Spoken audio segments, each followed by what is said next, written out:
Well, in the used race car series of mine, what you're going to find. So this crank is SCAT, kind of, sort of one of their better cranks. Came out of a motor that cost the original guy that paid for it, and this engine only has 30 minutes of dyno time on it.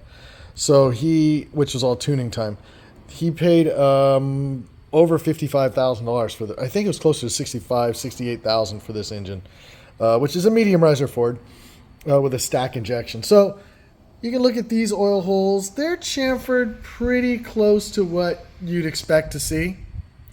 But you can see some metal went through not metal, some actual grit went through this motor. Didn't hurt it. We'll be able to polish it. But that's not what you expect to see, right? So that is not how you chamfer an oil hole, though. They completely missed the rest of the oil hole and way overdid this chamfer. So that's horrible. I don't know if that's factory SCAT or the people that built it. That one's horrible too.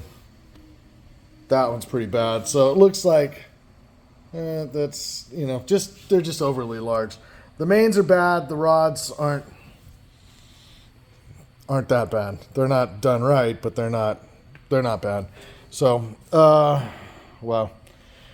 Anyways, yeah, we'll go over the block and the other stuff that was wrong next.